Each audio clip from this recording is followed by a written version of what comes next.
गणित के डर पर ऐसे पाए काबू। दोस्तों, गणित के डर पर ऐसे पाए काबू।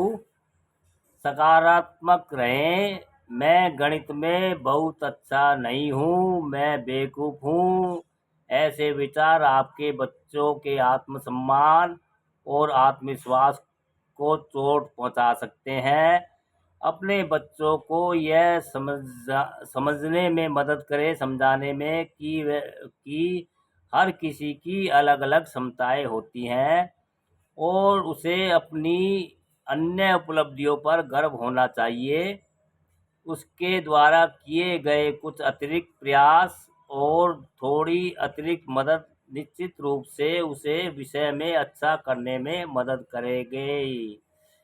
ऐसा सकारात्मक दृष्टिकोण उसके आत्मविश्वास को बढ़ाएगा और उसे ध्यान केंद्रित करने और बेहतर प्रदर्शन करने में मदद करेगा। इसका सामना करें, अपने बच्चों के साथ बैठें और गणित के प्रति उसके डर पर चर्चा करें। अपने बच्चे को यह स्वीकार करने में मदद करें कि उसे गणित में उतना सहजता महसूस नहीं हो रहा है जितना कि अन्य विषयों में। किसी भी समस्या से निपटने के लिए स्वीकृति हमेशा पहला कदम होता है। मूल कारण का पता लगाएं।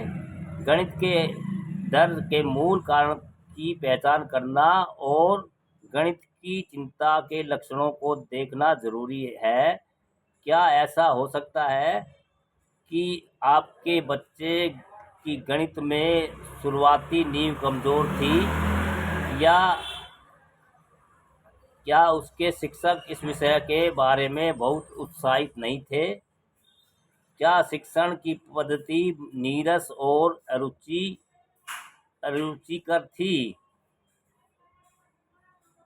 जो अंतर्निहित अवधारणाओं की व्याख्या किए बिना फार्मूलों और प्रक्रियाओं पर आधारित थी? कभी कभी यह सिर्फ परीक्षाओं का डर हो सकता है, जो मैथोफोबिया का कारण बनता है।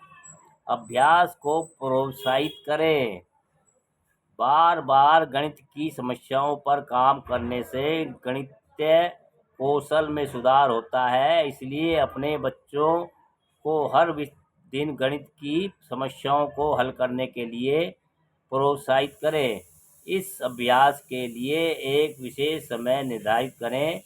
अतिरिक्त समय और प्रयास निवेश करने से दृष्टिकोण और प्रदर्शन दोनों में बहुत बड़ा बदलाव आएगा। यदि आवश्यक हो तो अपने बच्चे को प्रशिक्षित करने के लिए एक गणित शिक्षक को नियुक्त करें।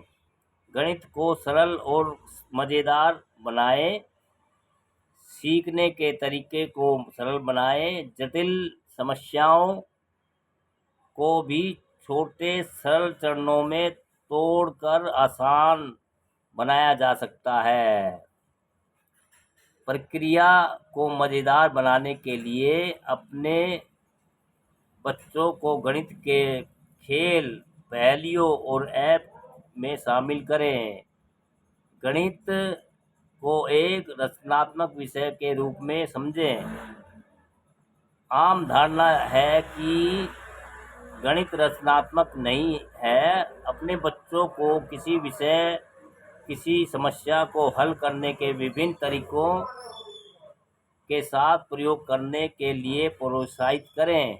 उसे ओपन एंडेड समस्याओं से परिचित कराएं, जैसे कि यह पता लगाना है कि आप 0 से 9 तक की संख्या और संक्रियाओं का उपयोग करके कितने तरीकों से 5 बना सकते हैं। इसे दैनिक जीवन में लागू करें। समझे? दैनिक जीवन में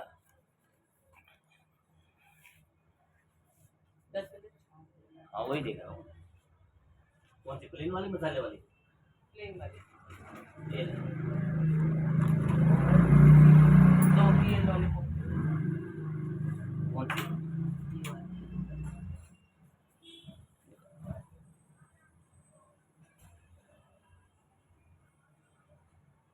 दो निकाल ले।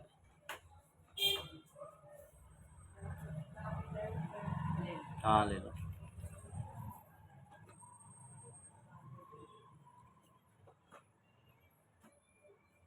गणित को एक रचनात्मक विषय के रूप में समझे।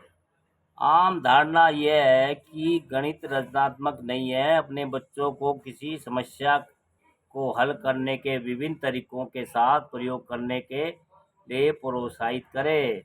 उसे ओपन एंडेड समस्याओं से परिचित कराएं, जैसे कि यह पता लगाना है कि आप 0 से 9 तक की संख्या और संक्रियाओं का उपयोग करके कितने तरीकों से 5 बना सकते हैं। इसे दैनिक जीवन में लागू करें। भाई अपने बच्चों को दैनिक जीवन में गणित में को शामिल करने का प्रयास करें, ताकि इसे अधिक वास्तविक और सार्थक बनाया जा सके। जब आप खरीदारी करने जाएं तो अपने बच्चों को खरीदारी के लिए भुगतान करने दें और बदले में पैसे जमा करने दें।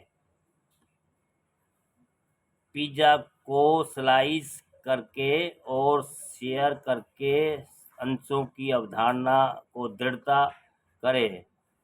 रस्सी खेलते समय स्कीप काउंट करें। कोलम या रंगोली के पारंपरिक पैटर्न बनाते समय ज्यामितीय गुण सिखाएं। इस तरह की व्यवहारिक गतिविधियों अनुभवात्मक शिक्षा सुनिश्चित करेगी। साथियों के साथ सीखने को प्रोत्साहित करें। गणित की समस्याओं को हल करने के लिए जोड़ी कार्य और समूह कार्य सीखें। कई अवधारणाओं को दृढ़ करने के प्रभावी तरीके हो सकते हैं। गणित का अध्ययन करने के लिए अच्छे कारण दें। अपने बच्चों को यह समझने में मदद करें कि आयकर रिटर्न दाखिल करने या घर के बजट का प्रबंधन करने के लिए उसे संख्याओं की मदद की आवश्यकता होगी। भविष्य में नौकरियों का एक बड़ा प्रतिशत गणित कौशल की आवश्यकता होगी। दोस्तों, ये भी अच्छी जानकारी है। आपको अच्छा लगे तो दोस्तों लाइक कमेंट शेयर कीजिए। भैया कहाँ से ढूंढ के लाते हैं, अच्छी लगे तो